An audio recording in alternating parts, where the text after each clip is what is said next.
আসসালামু আলাইকুম এভরিওয়ান, কেমন আছেন আপনারা? আশা করি আল্লাহর রহমতে সবাই ভালো আছেন। সবাইকে স্বাগতম জানাচ্ছি আমাদের নতুন চ্যানেল ইভিএফ হরর স্টোরিতে। আপনারা সবাই অবগত যে আমাদের জিনের রাজত্ব শোটি আমরা এতদিন ইভিএফ ভাই লাইভ চ্যানেলে প্রকাশ করতাম, কিন্তু সেটি এখন আমরা আমাদের এই নতুন চ্যানেলে প্রকাশ করব, যেটা হচ্ছে ইভিএফ হরর স্টোরি। এবং আজকের এই পর্বটি হচ্ছে একটি মেগা পর্ব। যেহেতু আমরা এখনো নতুন পর্ব এই চ্যানেলে লঞ্চ করিনি, সেহেতু আমরা আপনাদের জন্য জিনের রাজত্ব পর্ব 1 থেকে 5 পর্যন্ত যেই কয়টা ভালো ভালো ঘটনা ছিল সেগুলো নিয়ে একটা মেগা এপিসোড লঞ্চ করেছি, এবং আমাদের নতুন এপিসোড আগামী বৃহস্পতিবার এই চ্যানেলে প্রকাশ করা হবে। তো আশা করব আজকের এই মেগা এপিসোডটি আপনাদের কাছে ভালো লাগবে। অবশ্যই কমেন্টে জানাবেন যে কেমন লেগেছে ঘটনাগুলো, এবং আশা করব আগামী বৃহস্পতিবার আসতে আসতে আপনারা এই চ্যানেলে 1000 সাবস্ক্রাইবার কমপ্লিট করে দিবেন।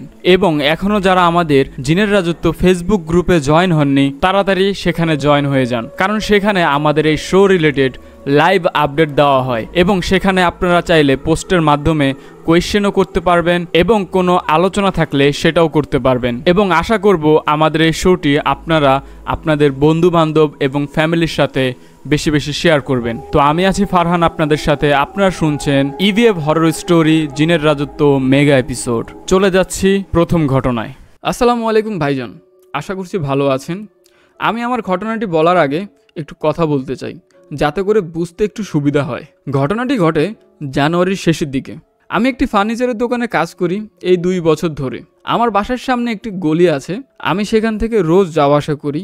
গলির একটু বিবরণ দেই। গলিটা বিশাল লম্বা, বাম দিকে 2টা খাল, এবং গলির মাঝখান থেকে বাম পাশে বড় তাল গাছ আছে, এবং ডান পাশে আরও একটা রাস্তা আছে। প্রতিদিন আমার বাড়ি ফিরতে রাত 11টা বেজে যায়। তো এবার মূল ঘটনায় আসি। কোনো এক রাতে আমার বাসায় ফিরতে অন্যদের তুলনায় বেশি সময় লাগে। রাত তখন আনুমানিক 12টা থেকে 12:30 বাজে। তখন আমি সেই গলিতে প্রবেশ করি যেই গলি দিয়ে আমি সচরাচর যাওয়া আসা করি। ঠিক মাঝ বরাবর যেতে না যেতে খেয়াল করি আমার পিছন পিছন কিছু একটা আসতেছে। আমি সোজা হাঁটতে থাকি। গলিটার শেষ মাথায় যখন আসি, মনে হচ্ছে কে যেন দৌড়ে আমার দিকে আসতেছে। তারপর আমি পিছে তাকিয়ে দেখি কেউ নাই। আমি আমার মনের ভুল ভেবে বিষয়টা এড়িয়ে যাই। তারপর টানা 10-12 দিন আমার সাথে কিছু আর ঘটে নাই, সেজন্য এক কথায় আমি সেটা ভুলে গিয়েছিলাম। ঘটনা এবার খুবই খারাপভাবে শুরু হয়। আমি রাতে বাড়ি ফেরার পথে কিছু তেলের পিঠা কিনেছিলাম। রাস্তায় খেতে খেতে আসি, আর খেতে খেতে আমি গলির ভিতরে প্রবেশ করি। আর এটাই হয়তো আমার বড় একটা ভুল ছিল। গলির শেষের দিকে যখন আমি আসি, তখন আমার পিছন থেকে কেউ অদ্ভুত কণ্ঠে বলল, একা একা খাবি, আমাকে দিবি না? আমি মনে মনে আয়াতুল কুরসি পড়া শুরু করি, আর আয়াতুল কুরসি পড়তে পড়তে পিছে ঘুরি, দেখি কেউ নাই। আমি এক দৌড়ে বাসায় চলে আসি। শ্বাস নিতে কষ্ট হচ্ছিল, কিন্তু কাউকে কিছু তখন বলি নাই।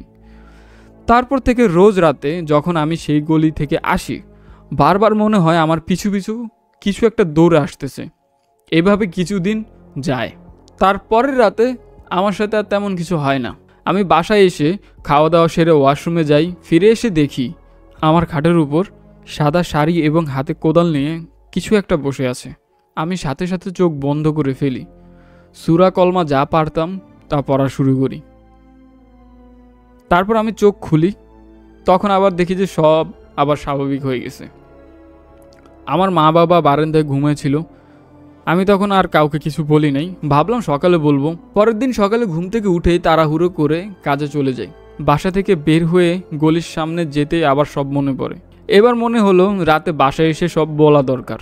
সেই রাতেই এমন কিছু হবে আমি কখনো ভাবিনি। সন্ধ্যার পর আমি দোকানে বসে কাজ করতেছিলাম, তখন রাস্তায় কারেন্ট চলে যায়। কিছুক্ষণ পর কেউ আমার নাম ধরে ডাকলো। আমি রাস্তায় তাকাতেই দেখি কোনো এক মুরব্বি হাতের ইশারায় ডাকলো। আমি বলে উঠলাম, দাঁড়ান, আমি আসছি। আমার হাতে একটা আয়না ছিল, সেটা আমি পাশে রেখে আমি রাস্তায় যেতে না যেতে দেখি যে কোথাও ওই মুরব্বি নাই। রাতে ফেরার পথে খুব ভয়ে ভয়ে আমি ওই গলির ভিতরে প্রবেশ করি। গলির মাঝখানে যেতেই আমার কানে একটি বাচ্চার কান্নার শব্দ ভেসে আসে ডান পাশের রাস্তা থেকে। আমি ঘুরে তাকিয়ে দেখি সেই অদ্ভুত শাড়ি পরা, হাতে কোদাল নিয়ে কিছু একটা দৌড়ে আসছে আমার দিকে। আমি খুবই হতভম্ব হয়ে যাই। তারপর আমি দৌড় শুরু করি। দৌড়াতে দৌড়াতে দেখি আমার ঘাড়ের উপর একটা হাত, এটা দেখে আমি সেখানে অজ্ঞান হয়ে পড়ে যাই। চোখ খুলতে দেখি আমাকে দুইটা মানুষ চোখে মুখে পানি দিচ্ছে। আমি লাফিয়ে উঠি। তখন তারা বলে, দাঁড়াও দাঁড়াও, তোমার বাসা কোথায়? আমি বলি, এই পাশে আমার বাসা। তখন তারা আমাকে বাসায় দিয়ে আসে। তারা আমার বাসায় জানায় আমাকে তাল গাছের নিচে পড়ে থাকতে দেখে এবং আমার মাথার পিছন থেকে কিছু পরিমাণ রক্ত বের হচ্ছিল। তখন কিছুক্ষণ পর আমি বাসায় সব জানিয়ে দিই। সবাই কিছুটা মেনে নিলেও আমার বাবা কিন্তু এই বিষয়টা মানতে পারতেছিল না। পরের দিন এক হুজুরের কাছে নিয়ে যায় আমাকে। হুজুর পানি পরে দেন এবং তাবিজও দেন। বললেন 3 সপ্তাহ এই তাবিজ অন্তত সাথে রাখতে হবে। এই ঘটনার পর এলাকার কিছু মানুষ আমাদের বাসায় আসে আমাকে দেখতে। তাদের কাছে শুনতে পাই ওই রাস্তায় অনেক মানুষকেই রাতের বেলায় এমন অদ্ভুত অদ্ভুত ঘটনা এবং অদ্ভুত অদ্ভুত অনুভূতির সম্মুখীন হতে হয়েছিল। এখন আপাতত আল্লাহর রহমতে আমার সাথে তেমন কিছু আর হয় নাই। তবে আমার বাবা কয়দিন পর আরও বড় ভয়ানক ঘটনার সম্মুখীন হয়। তো ঘটনা এই পর্যন্তই। তিনি বলেছে যদি তার বাবার সাথে পরবর্তী সময় যে ঘটনা ঘটে সেটা যদি আমরা জানতে চাই বা তোমরা শুনতে চাও তাহলে সেটা পাঠাবে। একটা জিনিস ভেবে দেখো, ধরো তুমি যে রাস্তা দিয়ে প্রতিদিন যাওয়া আসা করো, তোমার কাছে আসলে সব কিছুই পরিচিত, সেই রাস্তা দিয়ে যেতেই তোমার ভয় লাগা শুরু করলো। বাস্তবে আসলে এরকম ঘটনা অহরহ ঘটে। অনেকে হয়তো মানতে চায়, অনেকে মানতে চায় না, কিন্তু আছে, জিন তো আছে। তো ঘটনাটা আমার কাছে ভালোই লাগছে অ্যান্ড আশা করি তোমাদের কাছেও ভালো লাগবে। তোমরা কমেন্টে সেটা বললো। আসসালামু আলাইকুম, আমি আবিদ আহমেদ। আমাদের বাসাটা ছিল গোরস্থানের ঠিক সাথে। সময়টা ছিল 2022 সালের মার্চ মাস। তখন আমি ক্লাস 10-এ পড়ি। চাকরির কারণে আমার বাবা গাজীপুর থাকতেন। একদিন রাতে আমি আর আমার আম্মু যখন শুয়েছিলাম তখন হঠাৎ কারেন্ট চলে যায়। বলে রাখা ভালো যে আমাদের রুমটা ছিল ঠিক কবরস্থানের অপোজিট সাইডে। কারেন্ট চলে যাওয়ার কারণে আমি বেলকনিতে বসেছিলাম। তখন সম্ভবত রাত 1টা বাজে। আমার বাসার অপোজিটে কবরস্থান এবং কবরস্থানের ঠিক পরে ছিল একটি মাঠ, আর মাঠের পরে ছিল 5তলা একটি বাসা। আমরা একদম টপ ফ্লোরে থাকতাম। ওই সময় এমন একটা শব্দ পেলাম, মানে আমাদের বাসার ছাদে কে একজন লাফ দিয়েছে, এমন একটা শব্দ। আমি ভাবলাম এই টাইমে কে লাফালাফি করতে পারে, তাও ছাদে। তখন আমি যখন রুম থেকে তাকাই তখন দেখি 5তলার ওই বিল্ডিংয়ে অনেক বড় একটা ছায়া। আমি অবাক হই, কারণ আমাদের বাসার থেকে 200-250 ফিট দূরের বাসার ছাদে ছায়াটা কিভাবে রিফ্লেক্ট করবে। তো ওই রাত ওইভাবে চলে যায়। তারপরের দিন রাত 11টার বেশি বাজে। আমি পড়তেছিলাম। আমাদের বাসার ছাদ সবসময় 6টার পর লক করে দেওয়া হয়। তো 11টার পর আমার এমন মনে হচ্ছে যেন কেউ ছাদের দরজা খুলে আসতেছে। আমি একটু উকি দিয়ে দেখি যে আসলে ছাদের দরজা খোলা। তারপর আমি শুয়ে পড়ি। শোয়ার পরে শুনি জানালায় কে যেন ঠক ঠক করতেছে। আমি জানালার পর্দাটা একটু সরিয়ে দেখলাম নখের ছাপ। তারপর আমি আম্মুকে সব খুলে বলি। একটু পর সাউন্ডটা আরো বেশি হয়। আমি আর আম্মু যত দুরুদ জানি তা জোরে জোরে পড়া শুরু করলাম, কিন্তু কোনো কাজ হচ্ছিল না। 3-4 মিনিট যাওয়ার পর আমার যে রুমটা ছিল কবরস্থানের একদম অপোজিট সাইডে, ওইখানের জানালাটা কে যেন খুলে ফেলে দিয়েছে, এমন একটা শব্দ। আমি আম্মুকে বলি, আম্মু আমি দেখে আসি কিসের এত বিকট শব্দ হলো। আম্মু আমাকে যেতে দেয় না। আমাদের সব জায়নামাজ, কোরআন শরীফ ইত্যাদি সব এই রুমে ছিল, যে রুমে আম্মু আর আমি ছিলাম তখন। তাই হয়তো বা এই রুমে খারাপ কিছু আসতে পারতেছিল না তখন। ওই দিন রাতে আমাদের কারোরই ঘুম হয়নি। সকালে ওই রুমে গিয়ে দেখি সব কিছুই ঠিক আছে। তারপর লাইফ রিস্ক হয়ে যাবে, যার কারণে আমরা বাসা ছেড়ে দেই। তারপর সব কিছু ঠিকঠাক হয়ে যায় এবং যারা কবরস্থানের আশেপাশে থাকেন তারা নিরাপদে থাকার চেষ্টা করবেন। ধন্যবাদ। জীবনে ঘটা একটি অদ্ভুত ঘটনা আজ আপনাদেরকে বলবো। আরেকটি কথা বলে রাখি, আমার বড় আপু কিন্তু এই ঘটনার প্রভাবে মারা গিয়েছে। আমার আপু ছিল খুবই চঞ্চল। আমাদের এলাকার সবচেয়ে সুন্দরী ছিল আমার আপু। তার জন্য অনেক ছেলে পাগল ছিল। আমার আপু পায়ে নুপুর ছিল। নুপুরগুলো কিনে দিয়েছিল আমার বাবা। আপু তার অনেক বান্ধবীর সাথে যেখানে সেখানে ঘুরে বেড়াতো। সন্ধ্যা দেখতো না, দুপুর দেখতো না, সকাল দেখতো না, যখন ইচ্ছা তখনই ঘুরে বেড়াইতো। কোনো সময় তার বান্ধবীর সাথে, আর কোনো সময় সে একাই ঘুরে বেড়াতো। এমনই এক দুপুরে এক কবরস্থানের পাশ দিয়ে আমার আপু যাচ্ছিল। কবরস্থানের এক পাশে ছিল একটা খাল। সেই খালের নামে অনেক গুজব ছিল। রাত্রিবেলায় যে ওই খালের পাশ দিয়ে যেত তারই নাকি কোনো না কোনো একটা বিপদ হতো। আমার আপুর জীবনের সবচেয়ে বড় একটি ভুল ছিল দুপুরবেলা ওই খালের পাশ দিয়ে যাওয়া। আমার আপু সচরাচর 1 ঘন্টা ঘুরতো, তার বেশি ঘুরতো না। কিন্তু ওই দিন আমার আপু আর ঘরে আসে নাই। 4 ঘন্টা হয়ে গিয়েছে, এখনও আপু আসে নাই। আমরা সবাই আপুর জন্য টেনশন করতেছিলাম। তখন আপুর বান্ধবীর মা আরও নানা ধরনের লোকজন আপুকে নিয়ে বাসায় আসে, আর তারা বলে আপুকে তারা কবরস্থানের পাশে অজ্ঞান অবস্থায় পেয়েছিল। তারপর আমাদের দিনগুলো ভালোই কাটছিল। সামনে আমার বার্ষিক পরীক্ষা ছিল, তাই আমি আমাদের বাড়ির উপর একটা কাকির কাছে প্রাইভেট পড়তাম। আমি প্রতিদিনের মতো আজকেও প্রাইভেট পড়তে গিয়েছিলাম। আমি যাওয়ার কিছুক্ষণ পরে প্রাইভেট থেকে ফিরে আসলাম। আমি বললাম, কাকি আজকে প্রাইভেট পড়বো না? মা আজকে পিঠা বানাচ্ছিল। অনেকগুলা পিঠা বানানোর পর আমাকে আর আমার আপুকে পিঠা দিয়ে আমাদের বড় কাকিদের বাসায় দিয়ে আসতে বলেন। কিন্তু বড় কাকিদের সাথে আমাদের আজ প্রায় 7 বছর কোনো কথা হয় না, কিন্তু আম্মু আমাদের দিয়েছে বড় কাকিদের বাসায় পিঠা দিয়ে আসতে। বড় কাকাদের বাসায় যেতে 3টা রাস্তা, একটা হচ্ছে ওই খাল আর ওই যে কবরস্থানের পাশ দিয়ে, আরেকটা হচ্ছে আমার প্রাইভেটের বাসার পিছনের একটা রাস্তা দিয়ে, আরেকটা রাস্তা হচ্ছে যেখানে মানুষ দিনের বেলা যেতেই ভয় পায়, আর রাতের বেলা তো দূরের কথা। তো আমি আর আমার আপু ঠিক করলাম আমরা প্রাইভেটের সেই রাস্তা ধরে যাব। তো আমরা যথারীতি যেতে লাগলাম। যখনই আমি আর আমার আপু প্রাইভেটের বাসার সামনে দিয়ে আসলাম, তখন আপু প্রাইভেটের সেই ঘরের ভিতর ঢুকলো যেখানে আমি পড়তাম। আমি বাইরে দাঁড়িয়ে থাকলাম। আপু গিয়ে দেখে আমি ওখানে ঠিকঠাক মতোই প্রাইভেট পড়তেছি, কিন্তু আপুর সাথে ওটা কে ছিল? আপু সেটা দেখতে বাইরে তাকায়, দেখে আর কেউ নাই।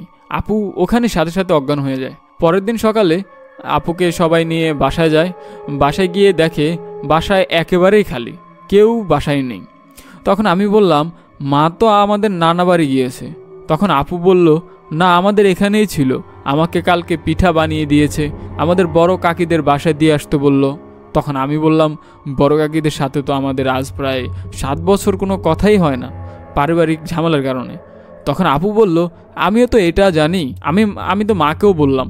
মা বলল, কিছুই হবে না, তুই নিয়ে দিয়ে আস। তার কিছুক্ষণ পরে মা বাসায় চলে আসে নানুদের বাসা থেকে। বাসার সামনে এত লোক দেখে মা বলল, এখানে কি হয়েছে? তখন মাকে ওই প্রাইভেটের টিচার সবকিছু খুলে বলে। তখন মা একজন হুজুরকে আমাদের বাসায় নিয়ে আসে। ওই হুজুর বলল, এখন অনেক দেরি হয়ে গেছে, আপু ওই ভরদুপুর বেলা অসময় ওই জিনদের বিরক্ত করায় বড় ধরনের একটা জিন আপুর সাথে ভর করেছে। এই জিন তাড়ানোর একটাই উপায় আছে, আপুকে মেরে ফেলা।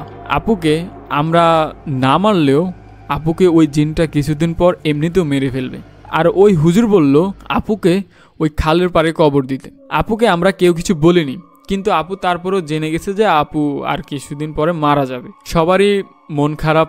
আমাদের বাড়িতে প্রতিদিনই কোনো না কোনো মেহমান আসে, নানা, দাদি, ফুফু, খালা, কেউ না কেউ আসতেই থাকেন। সবাই এসে আপুকে দোয়া দিয়ে যায়। যথারীতি কিছুদিন পর আপু মারা যায়। আপুকে কবর দেওয়ার জন্য সবাই ঠিক করে ওই খালের পাড়ে কবর দিবে, কিন্তু আম্মুর জোরাজুরিতে ওই খালের পাড়ে আর কবর দেওয়া হয় না। আমাদের বাড়ির পাশে ফাঁকা জায়গা ছিল, আপুকে কবর দেওয়া হয় ওই জায়গাতে। প্রথম কয়েকদিন ভালোই কাটছিল, কিন্তু তারপর থেকে রাত্রি হলেই আপুর আওয়াজ শুনতে পাই, আপু আমাদের ডাকছে, আপু বলছে আমাকে ওই খালের পাড়ে কবর দিয়ে আয়। অনেক ভয়ঙ্কর ভয়ঙ্কর জিনিস ঘটে আমাদের সাথে। তখন ওই হুজুরকে আবার নিয়ে আসে আম্মু। তখন ওই হুজুর এসে আমাদের সাথে অনেক রাগ হয়। তিনি বলেন, তোমাদের বললাম না তোমার আপুকে ওই খালের পাড়ে কবর দিতে, তোমরা এইখানে কবর দিয়েছো কেন? তারপর আপুকে কবর থেকে উঠিয়ে ওই খালের পাড়ে আবার কবর দেওয়া হয়। তো ঘটনাটি এই পর্যন্তই ছিল। ঘটনাটি খুবই কষ্টদায়ক। আসলে একটা মানুষ মারা যাবে, সে যখন এটা জানতে পারে যে সে আর কিছুদিন পর মারা যাবে, তখন আসলে কেমন লাগে। আমি রীতিমতো ঘটনাটা পড়ে আসলে আমার নিজের কাছেই খুব খারাপ লাগছে পার্সোনালি। কত কিছুই না দুনিয়াতে ঘটে। তো প্রিয় দর্শক, আমরা চলে যাচ্ছি আমাদের পরবর্তী ঘটনায়। ভাই, আমার নাম ইশতিয়াক আহমেদ ইভান। ঘটনাটি আজ থেকে প্রায় 5 বছর আগের। তো রাত তখন প্রায় 10টা পেরিয়ে। আমার আম্মুর অনেক ঠান্ডা জ্বর ছিল। আমাদের ঘর থেকে টয়লেটটা অনেকখানি দূরে। আমার একটা ছোট ভাই আছে, তার তখন টয়লেট পায়। আমি তখন অনেকটা ছোট ছিলাম, 7 থেকে 8 বছর তখন আমার বয়স ছিল। আমার আম্মুর কোনোভাবে আমার ছোট ভাইকে ওই সময় টয়লেটে নিয়ে যাওয়া সম্ভব ছিল না। তখন আম্মু আমাকে বলে যে, বাবা তুই তোর ছোট ভাইকে নিয়ে যা। আমি তখন বলি, আম্মু আমি পারবো না, আমার ভয় করছে। কিন্তু আমরা তখন থাকতাম গ্রামে। গ্রামের মানুষ সবসময় আগে আগে ঘুমিয়ে যায়, তাই আমাদের বাসার মানুষও সেই সময় ঘুমিয়ে গিয়েছিল। আব্বু সেদিন বাসায় ছিল না, তাই বাধ্য হয়েই আমাকে নিয়ে যেতে হয়। আমাদের টয়লেটের সামনেই ছিল একটি পুকুর, যেটা একসময় পরিষ্কার ছিল, কিন্তু এখন পুরোপুরি নষ্ট হয়ে গিয়েছে। ওই পুকুরের পরে ছিল একটি বড় চক অথবা ক্ষেত, তার মাঝখানে ছিল আরেকটি পুকুর। সবাই ওইটাকে দুপুর টাইম এবং রাতের টাইমে খারাপ বলে জানতো। আর আমাদের টয়লেটের বাম দিকে ছিল একটি তেঁতুল গাছ। আমি তখন হঠাৎ করে দেখতে পাই কেউ যেন একটি কালো ছায়ার মতো মাটিতে পা না ফেলে ওই খারাপ পুকুরটার ভিতরে ঢুকে যায়। তখন আমি সেটাকে আমার চোখের ভুল ভেবেছিলাম, কিন্তু তখন মনের ভিতর একটা অদ্ভুত ভয় কাজ করতেছিল। হঠাৎ করে আমার চোখ উঠে যায় উপরের দিকে। আমি দেখতে পাই যে আমার উপরে কে যেন হাত পা ফেলে বড় বড় চোখ করে আমার উপর দিয়ে উড়ে যাচ্ছে। তখন আমি বুঝতে পারলাম না আসলে সেটা কি। তারপর আমি আমার ছোট ভাইকে বলতে থাকি, তাড়াতাড়ি বের হও। ওই ক্ষেত দিয়ে সোজা হাঁটলে প্রায় অনেকখানি দূরে একটা কবরস্থান রয়েছে, যার ডাক নাম মরা ভিটা। তখন সেখান থেকে অনেক কুকুর ও শেয়ালের ডাক আসতে থাকে। আমি আমার ছোট ভাইকে বলি, তাড়াতাড়ি বের হও। সে তাড়াতাড়ি বের হওয়ার সাথে সাথে আমি ও আমার ছোট ভাই অনেক জোরে দৌড় দিয়ে বাড়ি চলে যাই। সেদিন রাতে আমরা আম্মুকে আর কিছু বলিনি। তারপরের দিন সকালবেলা সব বলার পর কেউ আমাদের কথা বিশ্বাস করলো না, কিন্তু আমার একজন নানি ছিল যিনি আমার কথা বিশ্বাস করেন। তারপর উনি আমার আম্মুকে বলেন যাতে আর একা ওখানে আমাদের যেতে না দেন। তারপর চলে যায় অনেক দিন। মাঝে মাঝে আমি আমার চারপাশে এক অদ্ভুত গরম হাওয়া অনুভব করতাম। তখন ছোট ছিলাম বলে এসব বুঝতাম না। তার কয়দিন পর আমার কি যেন হয়। আমার আম্মু যখন গোসলখানায় গিয়ে কাপড় ধুতেন, তখন আমি ঘরে একা বসে থাকতাম। আমার দুটো মামাতো যমজ বোন ছিল, তাদের গলার আওয়াজে কে যেন আমাকে অনবরত ডাকতে থাকে। তখন আমি ভয়ে কান্না করতে থাকি। এমন করে কেটে যায় আরও কিছুদিন।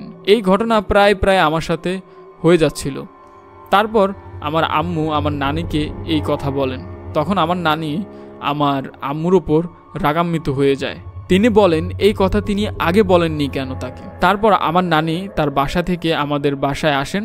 তারপর নিম গাছের পাতা দিয়ে দেন আমাদের ঘরে এবং সারাদিন ইয়াসিন সূরা পড়তে থাকে। কিন্তু এর মধ্যেই আমার শরীরে বের হয় এক অদ্ভুত গোটা, যেটা পুরো অসহ্যকর যন্ত্রণার মতো। কিন্তু অনেক ওষুধ অনেক কিছু করেও এটা কমছিল না। তারপর আমার নানি এক সপ্তাহ থাকার পর এবং নানা রকম সূরা ও দুরুদ পাঠ করার পর এগুলো আস্তে আস্তে কমতে থাকে, কিন্তু ওইগুলোর দাগ এখনও আমার বয়ে বেড়াতে হচ্ছে। তখন যদি আমার নানি না আসতেন তাহলে হয়তো আমি আপনাদের এই ঘটনাটি আজ পাঠাতে পারতাম না। এখন আলহামদুলিল্লাহ আমার সাথে এমন কিছু হয় নাই। আমার জন্য আপনারা সবাই দোয়া করবেন। আপনার জন্য দোয়া রইল ইশতিয়াক ইভান ভাই। দোয়া করি যেন আপনি সুস্থ থাকেন। এই ঘটনা পরে যেটা বুঝলাম, হয়তো সেদিন রাতে আপনার গায়ে কোনো জিনের বাতাস লেগেছে বা কোনো খারাপ জিনের নজর পড়েছিল, যার জন্য আপনার পরবর্তী সময় এরকম প্রবলেম হয়। তো চলে যাচ্ছে আমাদের পরবর্তী ঘটনায়। তো এই ঘটনাটি যে পাঠিয়েছে তার নাম হচ্ছে ফয়সাল। আসসালামু আলাইকুম ভাই, আশা করি ভালো আছেন। আসলে ভাই আমিও আপনার মতো প্যারানর্মাল কোনো কিছুই কখনো ফেস করি নাই, তবে এগুলো নিয়ে অনেক ঘাটাঘাটি করেছি। তাছাড়াও অনেকের কাছে অনেক সত্য ঘটনা শুনেছি। তার মধ্যে একটি কাহিনী এরকম যে আমাদের গ্রামের বাড়িতে নাকি একটা পুকুর আছে। ওই পুকুর নিয়ে অনেক কাহিনী।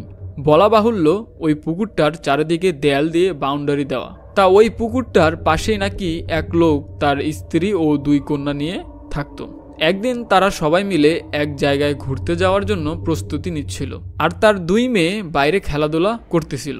হঠাৎ করে তারা দেখে তার 2 মেয়ের একজনও ওইখানে নাই। পরে সারাদিন খোঁজাখুঁজির পর তারা যখন আশা প্রায় ছেড়ে দিয়েছিল, তখন হুট করেই একজন খবর দেয় তাদের মেয়েদের লাশ নাকি পুকুরে ভেসে উঠেছে। এখন কথা হলো, বাউন্ডারি দেওয়া পুকুরে তারা গেলই বা কিভাবে, বা তাদের সাথে আসলে কিভাবে হয়েছিল ঘটনাটি। এখন এখানে 2টা জিনিস হতে পারে ভাই। নর্মালি হয়েছে কোনোটা দুর্ঘটনা, যেরকম যে হ্যাঁ কোনো না কোনোভাবে বাউন্ডারিটা ক্রস করে পুকুরের পানিতে পড়ে গিয়েছিল, বা কোনো জিন, খারাপ কোনো জিন তাদেরকে পুকুরের পানিতে নিয়ে ফেলে দিয়েছিল। তো চলে যাচ্ছে আমাদের আজকের পর্বের পরবর্তী ঘটনায়। তো পরবর্তী ঘটনাটা যিনি পাঠিয়েছেন তার নাম হচ্ছে রুমিকা ইসলাম। তিনি ঢাকা থেকে ঘটনাটি পাঠিয়েছেন আমাদেরকে। আমি যে ঘটনাটা বলবো সেটা শুনেছি আমার দাদার থেকে। ঘটনাটা ছিল আমার বড় আব্বু, মানে হচ্ছে আমার বড় কাকা, তার সাথে ঘটে যাওয়া একটি ঘটনা। ঘটনাটি 1974 সালের। তখন আমার বড় আব্বুর বয়স ছিল 6 মাস। আমার দাদা কবিরাজের বিষয়ে অনেক কিছু জানতো।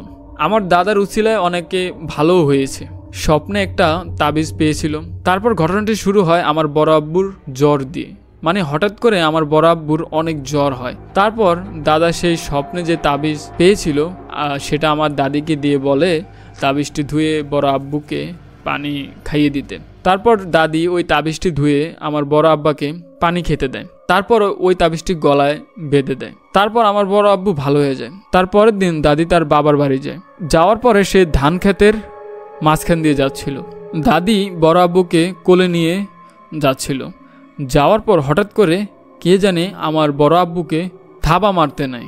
দাদি শক্ত করে আমার বড় আব্বুকে ধরেছিল, তাই আর কিছু করতে পারে নাই। সেদিন রাতে দাদার স্বপ্নে দেখে দাদাকে বলছে, তোর ভাগ্য ভালো, তোর ছেলেকে আমরা নিতে পারিনি, না হলে দেখতি কি করতাম। আরও বলে, তুই যদি তোর পরিবারকে চাস তাহলে কবিরাজগিরি ছেড়ে দে। তারপর থেকে আর আমার দাদা কবিরাজি করেনি। তো ঘটনাটা এই পর্যন্ত ছিল। তারপর রুমিকা আপু আরও বলেছে আমার কাছে আরও ঘটনা আছে আমার দাদাকে নিয়ে, যদি আপনাদের ভালো লাগে তাহলে পাঠাবো। হ্যাঁ, আমি বলবো অবশ্যই আপু আপনি ঘটনা পাঠান, তবে চেষ্টা করবেন আর একটু গুছিয়ে লেখার জন্য। তবে যে ঘটনাটি পাঠিয়েছেন তার জন্য আপনাকে অসংখ্য অসংখ্য ধন্যবাদ আপু। আসসালামু আলাইকুম, আমার নাম আফিফ, আমার বাসা টাঙ্গাইল। আজকে আমি একটি ভয়ানক গল্প বলবো যা আমার মায়ের সাথে হয়েছিল। তখন ছিল শীতের রাত, প্রায় রাত 11টা বাজে। তখন 11:30 আমার বাবা বাড়ি আসে। আমার মা তখন কাজ করছিল। আমি আর আমার বড় ভাই তখন ঘুমাচ্ছিলাম।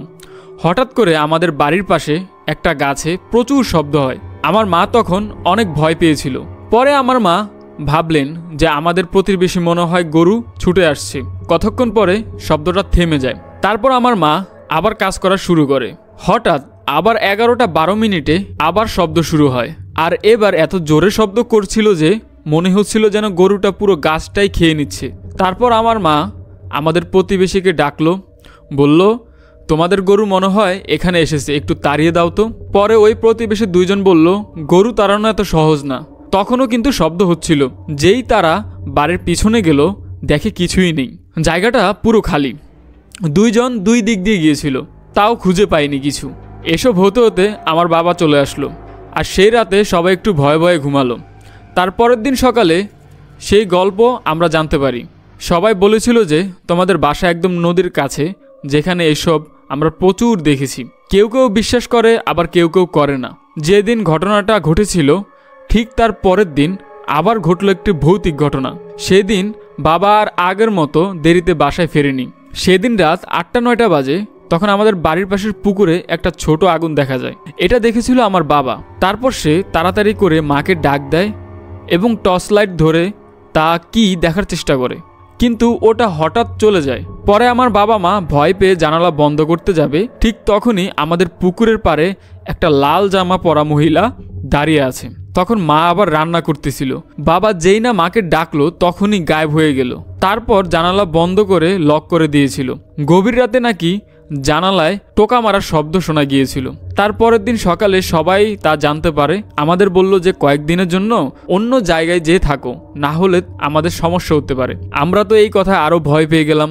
সবাই বলল ওই লাল জামা পরা মহিলাটা লাবণীর আত্মা, কিন্তু আমরা তাদের কথায় তেমন একটা পাত্তা দিই না। তারপর আমরা আমাদের নানা বাড়ি যে 3-4 দিন থেকেছি।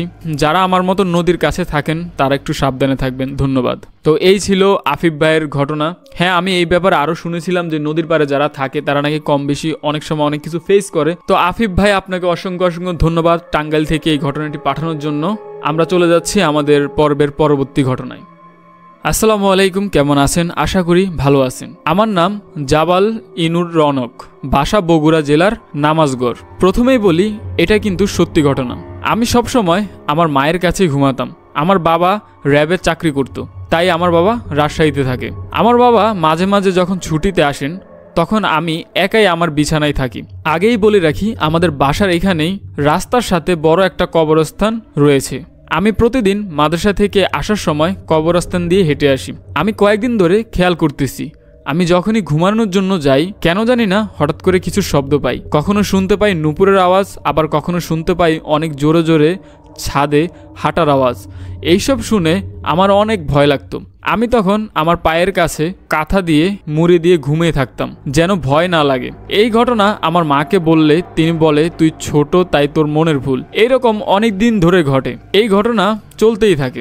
আমি দিন দিন শুকিয়ে যাচ্ছি, তাই আমার মা আমাকে নিয়ে চেনা একটা কবিরাজের কাছে যায়। তারপর তাকে সবকিছু বলা হয়। কবিরাজ বলল কিছুই হয়নি, ও প্রতিদিন কবরস্থান দিয়ে একা একা হেঁটে আসে, তাই তার বাতাস লেগেছে। কিন্তু আমি তো বুঝতেছি যে আমার কোনো বাতাস লাগেনি। আর এটা বলতে ভুলে গিয়েছিলাম, যেই দিন আমি শব্দ শুনতে পাই সেই দিন আমি রাতে কই যেন উঠে যেতাম। যেই দিন উঠে যেতাম সেই দিন মা বলতো, তুই কই যেন উঠে যেতে চাচ্ছিলি। তারপর মা আমাকে আবার শুয়ে দিত। কবিরাজ আম্মুকে আড়ালে ডেকে নিয়ে কি যেন বলল, আর একটা তাবিজ দিল। সেই তাবিজ আমার বালিশের নিচে আম্মু দিয়ে রাখতো। তারপর আমি আস্তে আস্তে সুস্থ হতে লাগলাম। আর তারপর থেকে আলহামদুলিল্লাহ কোনো শব্দ শুনতে পাই নাই। আর রাতে আমি হেঁটে হেঁটে যে কোথায় যেতাম সেটাও এখন আর হয় না। ধন্যবাদ রনক ভাই আপনার স্টোরি শেয়ার করার জন্য, ভালো লেগেছে। তো প্রিয় দর্শক, আমরা চলে যাচ্ছি আমাদের পর্বের পরবর্তী ঘটনায়। আসসালামু আলাইকুম, আমি সাইম। আমাদের একটা নিজস্ব পুকুর আছে এবং তাতে আমরা প্রতি বছরই মাছ ধরে থাকি। ঘটনাটি আসলেই এই পুকুর নিয়েই। আমরা যখন আমাদের গ্রামের বাসায় থাকতাম তখন মাছ ধরতাম, কিন্তু আমার বাবা ঢাকায় কাজের সুবাদে যাওয়ায় মাছ ধরা আর হয় না। প্রায় 10 বছর আমার বাবা ঢাকায় ছিল। মাঝে মাঝে গ্রামের বাসায় আসা হতো। দাদু বৃদ্ধ থাকায় মাছ ধরতে পারতেন না। বাবা কাজ বাদ দিয়ে গ্রামে ফিরে আসেন। বাবাই বাসায় ছিল, তাই দাদু বলল একদিন মাছ ধরতে। বাবাও রাজি হয়ে গেল। বাবা আসার 2 দিন পর মাছ ধরতে নামলেন, কিন্তু বাবা চাইলেন মাছ রাতে ধরতে। কিন্তু দাদা বলল রাতে খারাপ কিছু থাকতে পারে। কিন্তু বাবা তো নাছোড় বান্দা, তার বিশ্বাস তাকে কোনো কিছুতেই কিছু করতে পারবে না এবং রাতে নাকি ভালো মাছ পাওয়া যাবে। আমিও জেদ ধরলাম বাবার সঙ্গে রাতে মাছ ধরবো। আমার বয়স তখন 11 বছর। বাবা নিষেধ করে, কিন্তু মা বলল নিয়ে যাও, মাছ ধরা শিখুক। বাবা সেটা মেনেও নিলেন। আমি এবং আমার বাবা গেলাম। দাদু একটু পর আসবেন বাকি সব জিনিসপত্র নিয়ে। বাবা এবং আমি পুকুরের কাছে গেলাম। হঠাৎ আমার বাবার প্রচণ্ড বাথরুমে চাপ দেয়। বাবা আমাকে বললেন, আমার তো বাথরুমে চাপ দিয়েছে, তুমি এখানে জিনিসপত্র দেখো, তোমার দাদি আরও জিনিস নিয়ে আসছেন। বিশ্বাস করেন, আমার জীবনের সবচেয়ে ভয়ঙ্কর ও প্রথম ভয়ানক ঘটনা ঘটে। আব্বু চলে গেলেন, আমি ওখানে চুপচাপ বসে আছি। তখন কিন্তু আমি ভূত জিন সম্পর্কে কিছুই জানতাম না, তাই অতটা ভয়ও লাগতেছিল না। বলে রাখা ভালো যে আমাদের পুকুরের শেষের মাথায় একটা বটগাছ ছিল। আব্বু যাওয়ার পর 10 মিনিট পার হয়ে যায়। রাত তখন আনুমানিক 1:30 বাজে।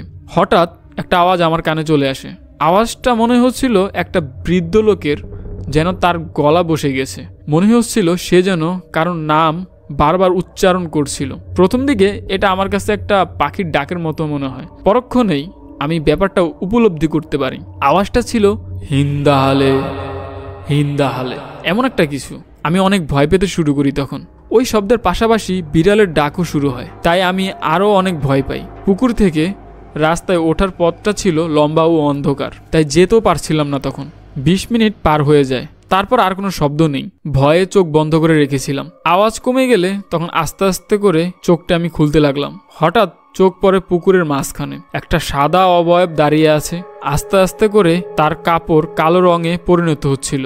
ফারহান ভাই, আমি সেদিন এত ভয় পেয়েছিলাম যে সারা জীবন এটা মনে থাকবে। হঠাৎ কালো অবয়ব আমার সামনে চোখের পলকে চলে আসে। তার লাল চোখ আমি আজও ভুলতে পারিনি। এসে সে আমাকে অনেক জোরে একটা থাপ্পড় দেয়। আমি তাৎক্ষণিক অজ্ঞান হয়ে যাই। কতক্ষণ পার হয়েছে আমি কিন্তু জানি না। তারপরের কিছুদিনের কথা আমার আর মনে নেই। আমার বাবা তারপরের ঘটনাটা আমায় বলে। আমি তারপর থেকে নাকি শুধু সেই পুকুরের কাছে বসে থাকতাম। একদিন আমি সেই বট গাছের উপরে বসেছিলাম সন্ধ্যার সময়। বট গাছে যেতে হলে পুকুর পার হতে হবে। আমি সাঁতার জানতাম না, কিন্তু আমার নাকি গা ভিজেছিল। আমি নাকি সাঁতার কেটে গিয়েছিলাম। তখন নাকি আমি অনেক খাবার খেতাম। আমার বাবা তারপর একটা হুজুরের মাধ্যমে আমায় ঝাড়ফুঁক করান এবং হুজুর বলেন সেই জিন নাকি আমার উপরে ভর করেছিল। তারপর আরও 3টি ঘটনা আমার সাথে ঘটেছে, যা আপনি চাইলে বলবো। সায়েম ভাই, আমি বলবো আপনার সাথে বাকি যে ঘটনাগুলো ঘটেছে সেটাও শেয়ার করেন, এবং আমার কাছে তো আপনার এই ঘটনা বেশ ভালো লেগেছে। আসসালামু আলাইকুম ভাইয়া, আমি টাঙ্গাইল থেকে বলছি। আমার জীবনের প্রথম একটি জিনের ঘটনা আপনাদের সাথে শেয়ার করছি। তো আমাদের বাড়িটি হলো একটি জঙ্গলের পাশে। আমাদের বাড়ির পাশে একটি ছেলে থাকে, যে সে ছেলের সাথে প্রতিদিন বিকালে আমি খেলা করতাম। তো আমরা একদিন বিকালে খেলা করতেছিলাম। হঠাৎ দেখি জঙ্গলে কালো কুকুর একটি শিয়ালকে খাচ্ছে। এটা দেখে আমরা অনেক অবাক হলাম যে সে কুকুর কিভাবে শিয়ালকে খায়। এটাকে আমরা অত গুরুত্ব না দিয়ে একটা ইট দিয়ে তাকে ঢিল দিয়ে ভাগিয়ে দিলাম। এটি হয়তো আমার জীবনের সবচেয়ে বড় একটি ভুল ছিল সেদিন আমার সাথে আর কিছু হয়নি। পরের দিন আমি একটু বাইরে বের হয়েছিলাম। আস্তে আস্তে সন্ধ্যা হয়ে যায়। আমাদের সেই বাড়ির গলির সামনে দিয়ে আসতে হঠাৎ দেখি যে সামনে একটি কালো বোরকা পরা একটি ছেলে দাঁড়িয়ে আছে। আমি একটু ভয় পেয়ে যাই। তখন আমি আয়াতুল কুরসি পড়া শুরু করি। তখন ওই গলিতে কেউই ছিল না। আমি এটাতে খুব ভয় পেয়ে যাই। আমি সাথে সাথে উল্টো দিকে দৌড় দিই, কিন্তু আমি আর এগোতে পারছিলাম না।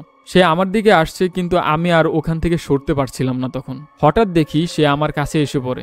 আমি ভয় পেয়ে চোখটা বন্ধ করে ফেলি, কিন্তু সে আমার পাশ দিয়ে যায়। গরম একটা বাতাসও অনুভব করি তখন। তারপর কিছুদিন আমার এইভাবেই কাটতে থাকলো। রাতে ঘুম হয় না, ঠক ঠক করে আমার জানালার পাশে আওয়াজ হয়। একদিন রাতের বেলা দেখি যে সেই কুকুরটা আমার ঘরের ভিতর ঢুকে আছে।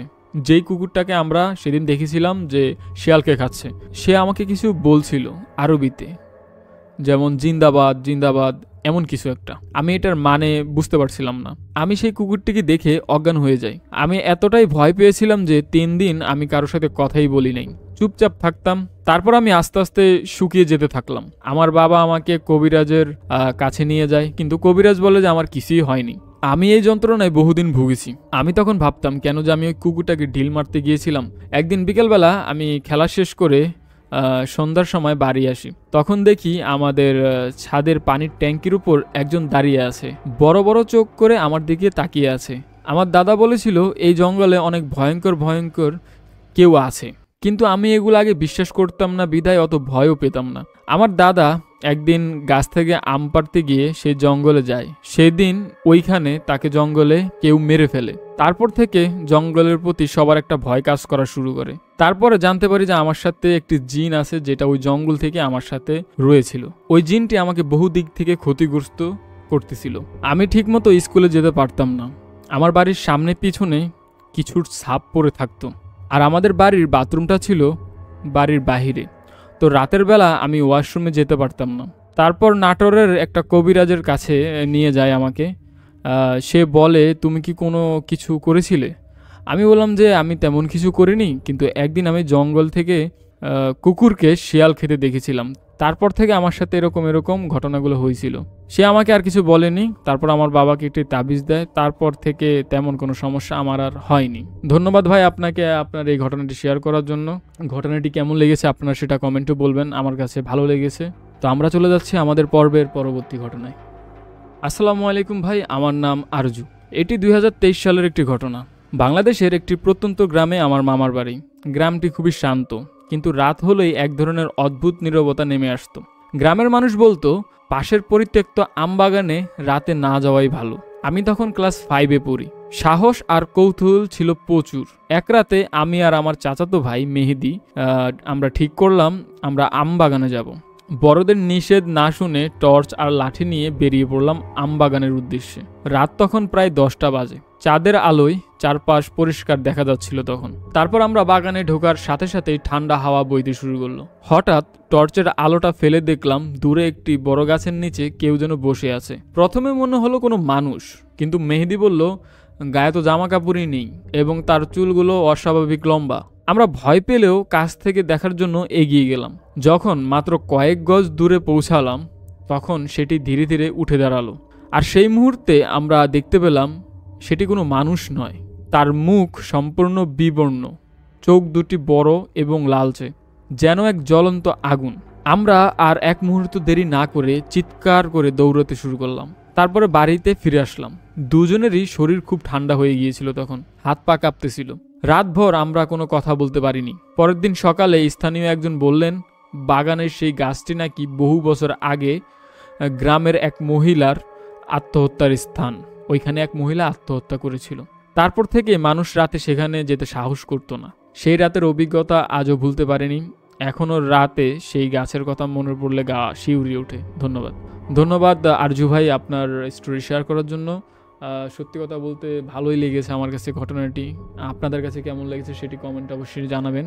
তো আমরা চলে যাচ্ছি আমাদের আজকের পর্বের পরবর্তী ঘটনায়। আসসালামু আলাইকুম ফারহান ভাই, আশা করি আপনারা ভালো আছেন। আমার নাম মোহাম্মদ ফারুক আজম।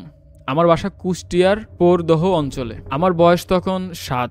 আমি এমনিতেই এসব জিনভূত থেকে অনেক ভয় পাই। একদিন সন্ধ্যায় আমার বাড়িতে আমার খালু আসেন, তো আমি অনেক খুশি হয়ে গিয়েছিলাম খালু আসছে এই জন্য। আমাদের গ্রামে আব্বুর একটি মুদিখানার ব্যবসাও আছে। সেই খালু আসার কারণে আমি আমার আব্বুর দোকানে গিয়েছিলাম বিস্কিট আনতে। আমাদের বাড়ির পাশেই আমার আব্বুর দোকান। বিস্কিট নিয়ে আসতেছি, তখন মাগরিবের আজান শেষ হয়। আমার বাড়ির সামনে আবার একটি লিচু গাছও রয়েছে। সেই লিচু গাছের পাশে আমার বাড়ির মেন গেট। আমি গেটটা খোলার সময় ওই লিচু গাছের দিকে নজর দিয়েছিলাম। তখন লিচু গাছের ডালে আমি দেখতে পাই একটি কাটা ও পোড়া পা ঝুলে আছে। এটা এখন বলার সময় আমার বুক কাঁপতেছে। আমি ওই পা দেখে চিল্লাতে চিল্লাতে দৌড় দিয়ে বাড়ির উঠানে এসে আম্মুকে ডাকতে থাকি। তখন আম্মু, খালু, খালা ও আরও মানুষ ঘর থেকে এসে আমাকে ঘরের ভিতর নিয়ে যায়। আমি তাদেরকে সকল কিছু খুলে বলি, কিন্তু কেউ এটা বিশ্বাস করতেছিল না। আমার দাদু আবার ঝাড়ফুঁক করতে পারত। আমার দাদুর বয়স অনেক, এখন প্রায় 95 বছর।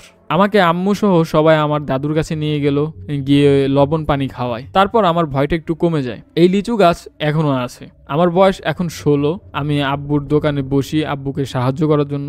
প্রত্যেক দিন আমি রাত্রে আব্বুকে খাবার খাওয়ানোর জন্য মাগরিবের পরে দোকানে খাবার নিয়ে যাই। আব্বুকে খাবার খাওয়ানোর পরে বাড়িতে ফিরতে এশারের আজান পড়ে যায়। আমি সেই একই মেন গেট দিয়ে বাড়িতে প্রবেশ করি। প্রতিদিনই আমি ওই গেট খোলার সময় ভয়ের চোখে সেই লিচু গাছের দিকে তাকাই। হ্যাঁ, লিচু গাছটি এখনও আছে। সেই ভয় আমার থেকে এখনও দূর হয় নাই। এই পর্যন্ত তো আরও অনেক ভয়ানক ঘটনা ঘটেছে আমার সঙ্গে। আপনারা শুনতে চাইলে ওইগুলোও বলবো।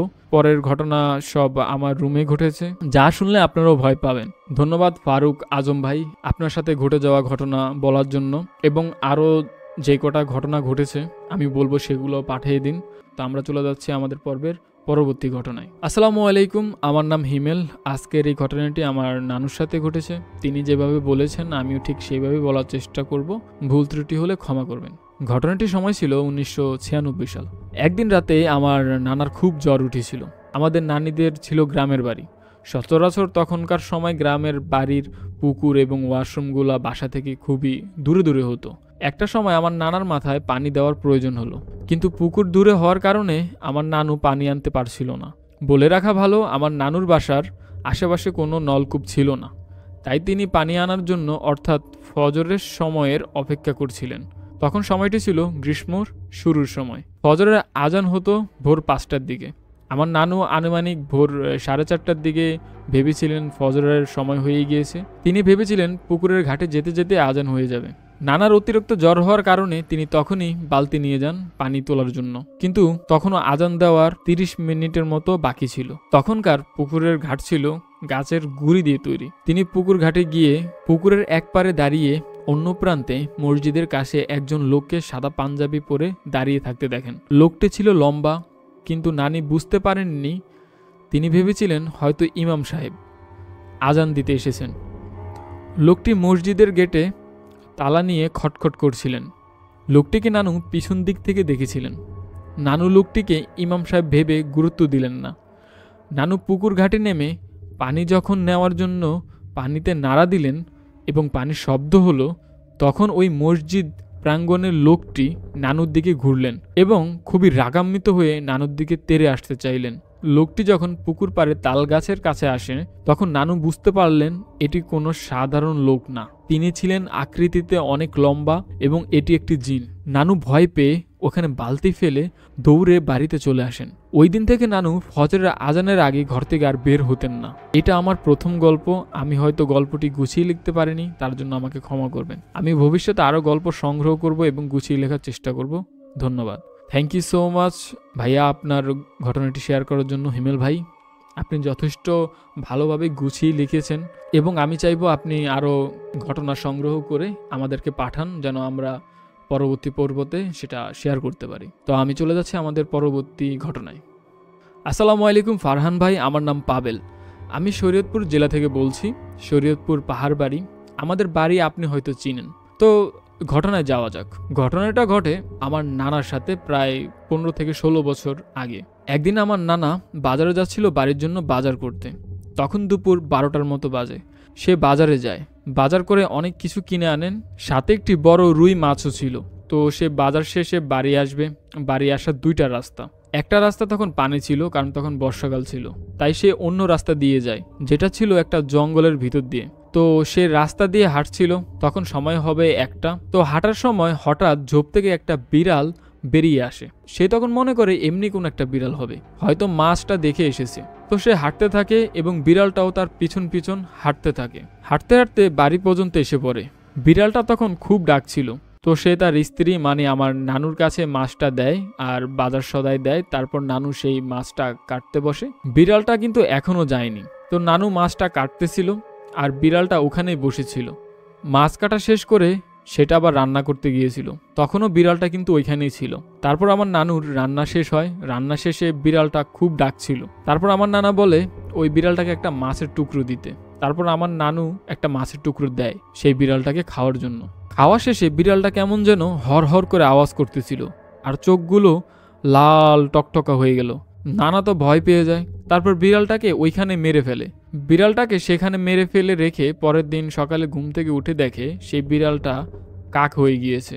সবাইকে তখন কথাটা বললে সবাই বলছিল সেটা নাকি জিন ছিল, আর জিন মরার পর নাকি কাক হয়ে যায়। তো আমার গল্পটা এতটুকু ছিল। ধন্যবাদ পাবেল ভাই, আপনাকেও ধন্যবাদ আপনার নানা বা নানুর সাথে ঘটনাটা ঘটেছিল সেটা শেয়ার করার জন্য। আজকের পর্ব এতটুকুই ছিল। আমি ফারহান ছিলাম এতক্ষণ আপনাদের সাথে, আপনাদেরকে শুনিয়েছি কিছু অস্বাভাবিক অন্যরকম ঘটনা। তো আজকের মতো আমি ফারহান বিদায় নিচ্ছি। আল্লাহ হাফেজ।